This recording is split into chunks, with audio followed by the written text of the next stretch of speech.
Literary Bar, brought to you by Dover Hotels.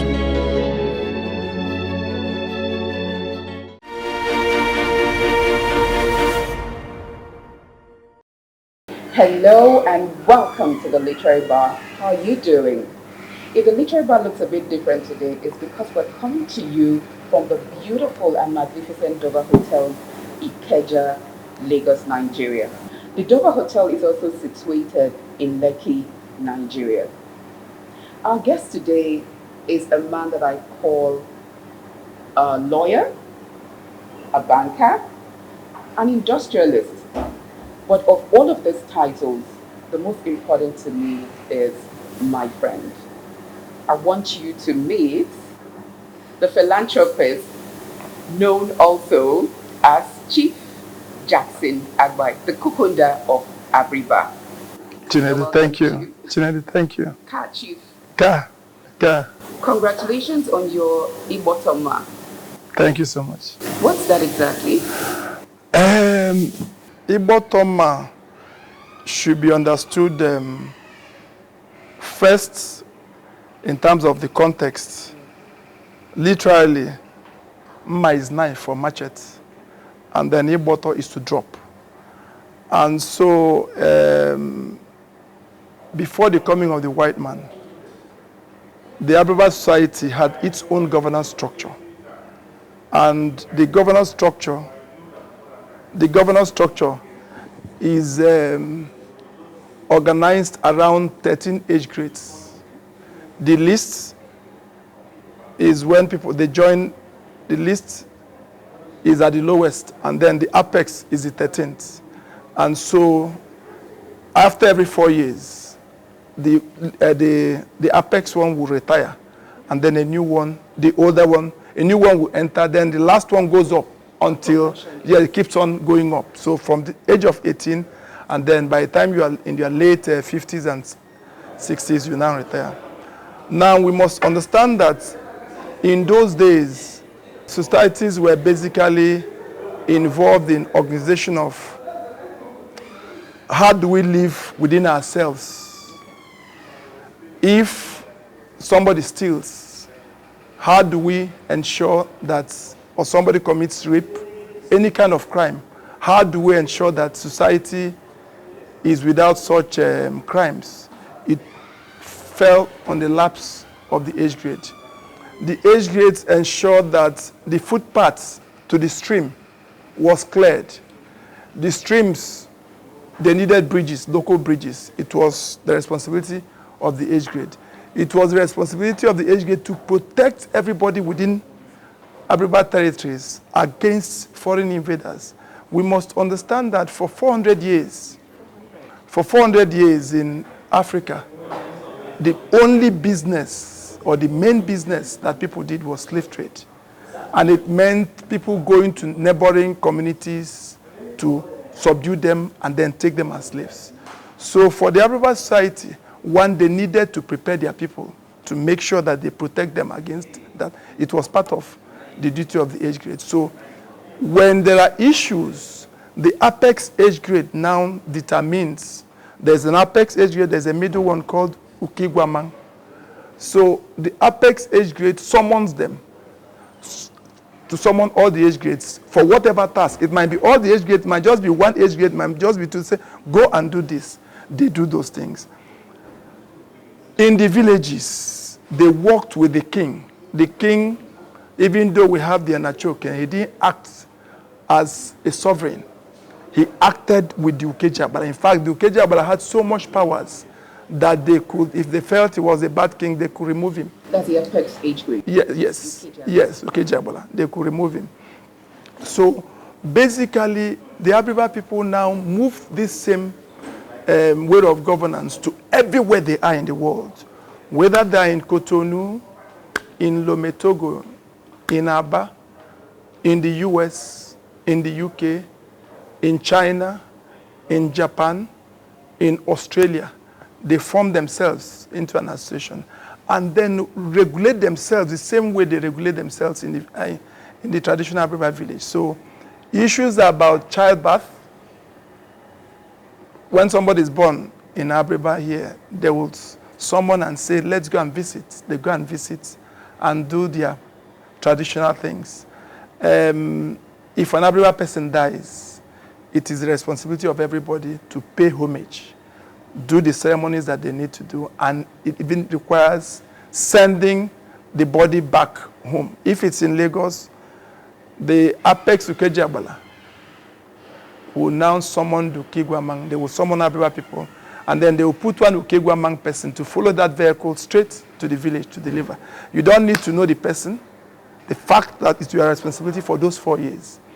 It happens in, whether the person dies in America, in China, the Ukejabala will now summon, tell the Ukigwamang, they will mobilize Abba people, make sure the corpse gets to Nigeria, and then to the village. So to do Ibotoma, you have to get to that Ukejabala? Yes, you will move from the lowest until you get to that apex. For that 4 years, you are now in charge of the governance of Abba, both in the village and wherever Abba people are. It is more like an obligation, job, work. Do you understand? How do you make sure there is peace amongst Abba people? How do you make sure that if there are disputes amongst other Abba people, we have what we call Duke Inyimokanomon. And what it does basically is to settle disputes, trade disputes amongst Abba people. Abba people hardly amongst themselves go to courts, the normal European court up till today, whether in the US, in China, wherever they are. They just have their traditional courts. And the good thing is that every male is present during the settlement of the disputes. The Ukejabala presides in that meeting. And then the Ukigwamang are the enforcers, because they will be the one to issue the summons and say, please, so and so has brought a case against you. You need to be there on that day. They will be the one to equally send a message to every other person. We'll be holding court on so and so dates. You need to be there. Everybody needs to be there. So all those who are chance, they will be there, listening to the issues, and then everybody decides, and then it's enforced. So you do that after 4 years. By the fourth year of your ascendancy as Ukejabala, when you now finish, a day is set out in December where society comes to say, we want to thank you. We want you to retire. You've worked so hard for this community for the past 30, 35, 40 years. And we need to provide you with things that you need for your retirement, because henceforth we don't expect you to work, because the knife symbolizes work. So you are dropping your knife. So we don't expect you to work. So they will come, cash gifts. They will come with blankets, because they expect that you are getting old. You need to deal with cold. Yeah.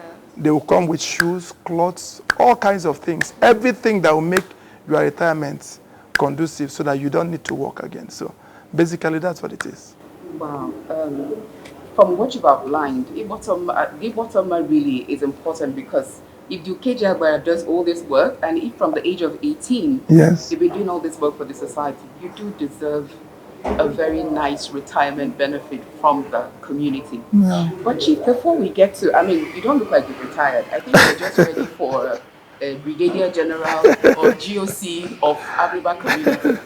But before we get to that, your book, The Laconic Trajectory of the One-Night Child, tells the story of, really is a trajectory of your birth, which is remarkable. And that's what we're going to get into now. The One-Night Child, Mwotu. The United Nations even recognizes mother tongue language. So that's why I'm so happy that a lot of this conversation will get you to understand some of the local Abba dialect. So Chief, this book is so telling, and I wish more people would actually put down their stories. We don't have to keep looking for heroes in other people's lives. If we sit back and look at our lives, there's so much to tell. Your story is remarkable. I think that schools in Abba and beyond should actually take this book and say, if it's possible for this child that was conceived in such a way that is It's just providence, really. I mean, every birth is miraculous, but your trajectory from the one night encounter between your parents to this magnificent gentleman before me, it's really, really telling. So let's go into the laconic trajectory of the one night job, which, by the way, you wrote yourself. Yeah. So tell us, the one night child, Motua Bali. Yeah, it's a story. Usually, when you are retiring in Abriba, historically on that day there's maybe a page of your life, and I have been told over time that my story should be fascinating, and that it's something I should be able to put down. So what I did was, about a month before my Uchi, I just decided to put down, insights into my life. Just like the book says, it starts with the story of, my mom and my dad. Very young girl. Yeah, my mom was married at 15, and I think my dad would have been maybe 29, 30, no, about 30. And had my elder brother at 16. And then 2 years later, there were issues with the government that my father was not available. And so maybe 5 years after, my mom was with my brother alone. And then suddenly one day, miraculously from nowhere, my father appeared. And it was at the instance, because he was a young man with so much promise, and he was dining with the mighty. And so when whatever happened, it was a big trauma for the community. So when the opportunity came, some people in my community made it possible for him to come. They were on their way from Port Harcourt to the train to go back to, I think, Gusu or wherever, where he was staying. And then they convinced those who were minding him to bring him to Abriba. And so, in fact, they didn't plan to sleep. But for whatever reason, the train that was to take them back to Uzuakoli, where they would board the train, had gone. So they persuaded his minder to allow him sleep. And then, so that's how that night, from what my brother said, which I got to know after writing the book, the first thing he did was to kiss his wife. A woman he hadn't seen for 5 years or so. And so they slept together that night. And the product of that night is the person that you are seeing. Yeah, so the next day, he was gone again and didn't reappear until when I was, I think, almost a year after my birth. That's when he came back, so.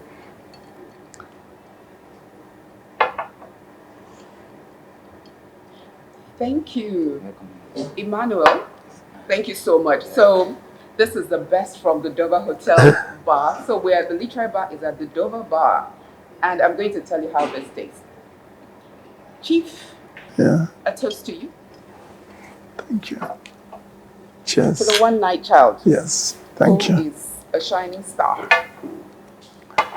So I think that is the story. And then my dad came back. Maybe a few more years, barely a year or so, the war started.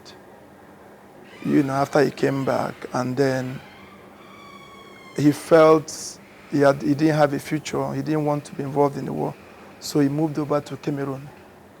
And so my mom maybe might have been 24, 25.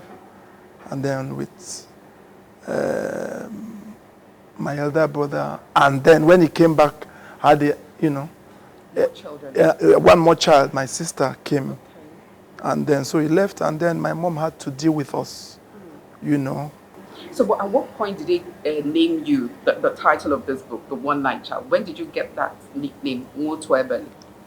Well, frankly, I didn't know. It's just that my mom's friends, my dad's friends, as I was growing up, I didn't know the story. They would just say, Motu Abale.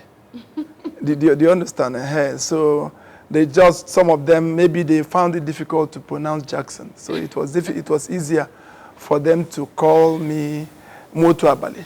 There's so many variations of your book. And you were named after the man who made this meeting possible. Yes. And his name is Jakson Agbai. Okay. Yeah, Jakson Agbai, who I understand is from Edo. Yeah, I never got to meet him, even though I saw his obituary once. Wow. Yeah, when he was, but I couldn't link up with his family. With his family. So we have Mr. Jakson Agbai to thank for Jackson here, Chief Jakson. Mm-hmm. So, okay, as you grew up, the war broke out, and your family suffered devastating losses. Yes. Yeah. So, growing up, for me, what is remarkable was, the movements. I remember, dreaming. I hadn't seen an aeroplane before, and I remember in one of those dreams, I saw an aeroplane, woke up in the morning, told my mom, and in 2-3 hours' time, they would start hearing, they were fighter jets. And I'm sure that was... Where were you guys now? You're still in Abriba? We're still in Abriba. So that was the day Abriba fell to the Federal Forces. Wow. And so we left and we went to the bush. In fact, our mother had gone to the farm. We went to another farm when that thing was happening. So, we didn't know, but she was everywhere looking for us until she saw us in nearby. She left everything and then she saw us, and then we went to a place called Abba near Abba, near in Abba, but near Abba, and then with my grandmom, and a few days after that, my grandmom fell sick and then died, and was buried in a shallow grave. And then the next day we moved. So during the war, it was a young lady with 3 kids, and then moving from one community to the other. Sometimes you stay there for 2-3 weeks. That community is equally sacked. Then you move again, and then you see maybe a 5-year-old child carrying loads on his head, and then maybe my kid sister, who was maybe 2 or 3, equally carrying loads sometimes, So that was the situation. I remember there was a day that there was no salt, and my mom needed to cook, and he couldn't there was no salt in the food, so she cooked, and I couldn't eat it because there was no salt. So for maybe a day or 2, I didn't eat because there was no salt. My other brother was comfortable enough to eat, I think. Yes, so until my mother was able to get salt. So that was the situation throughout. We moved from one location, Abam, to Mbausi, Umusu in England.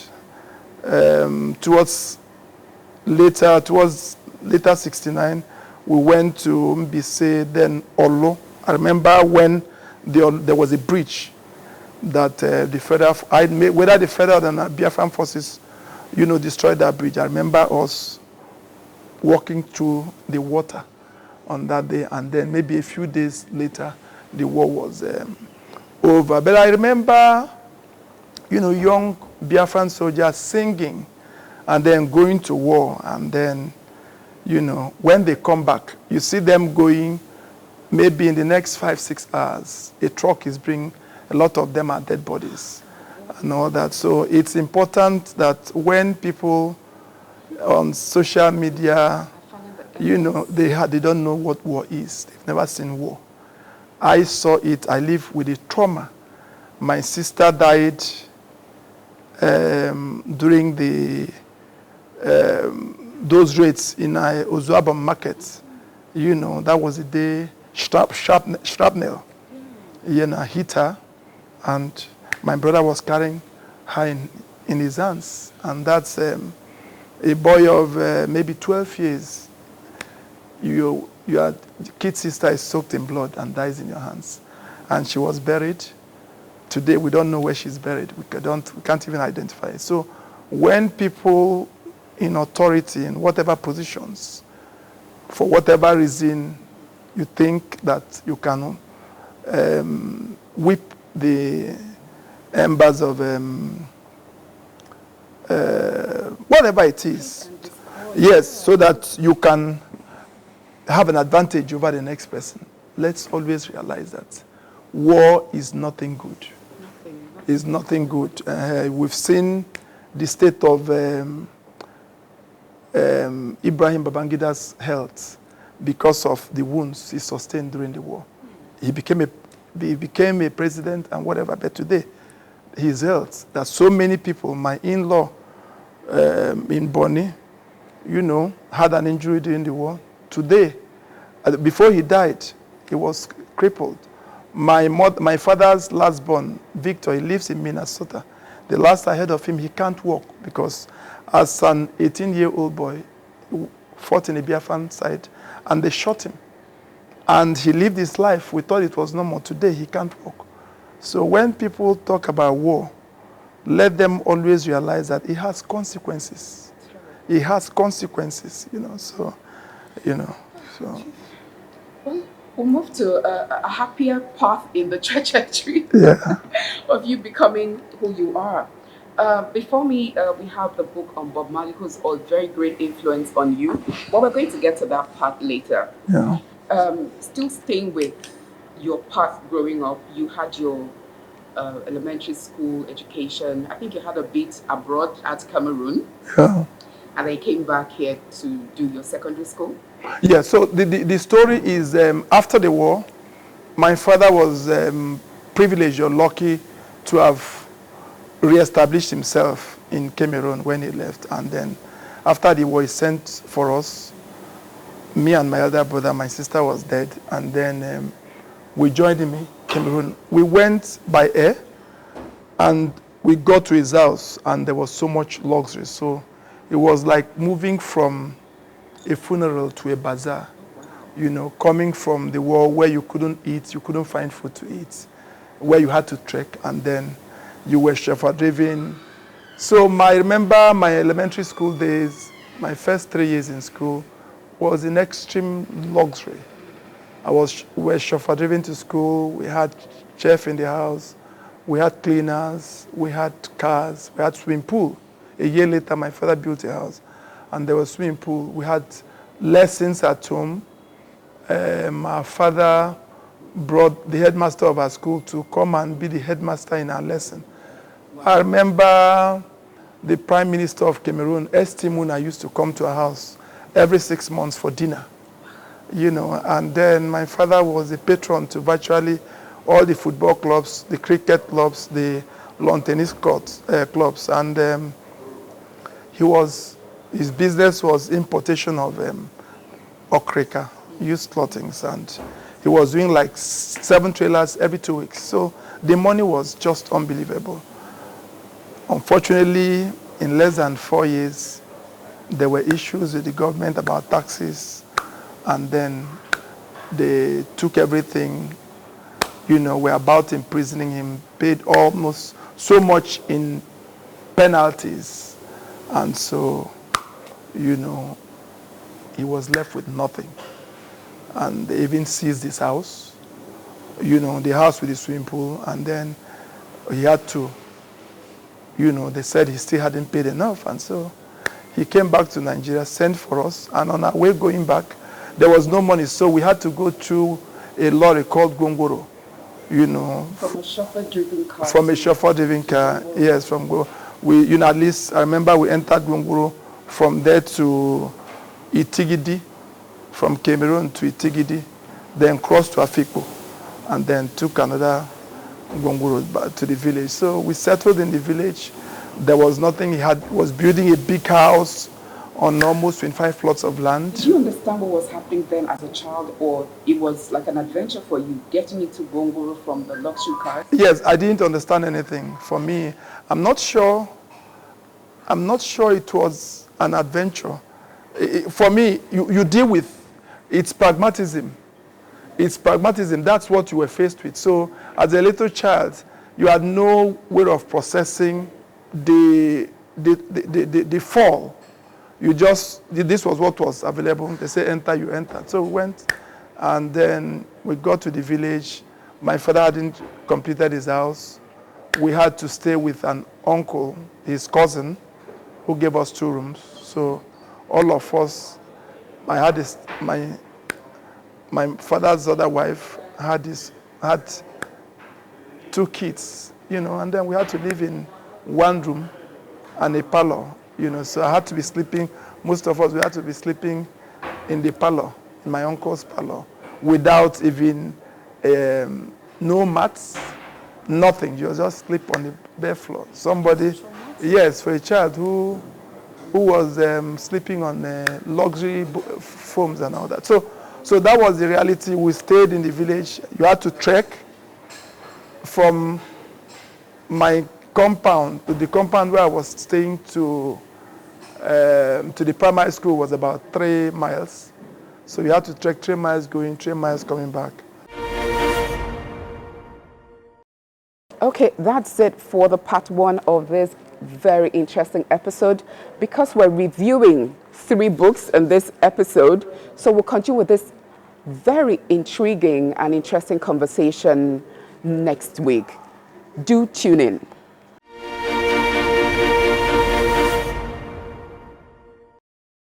Literary Bar was brought to you by Dover Hotels.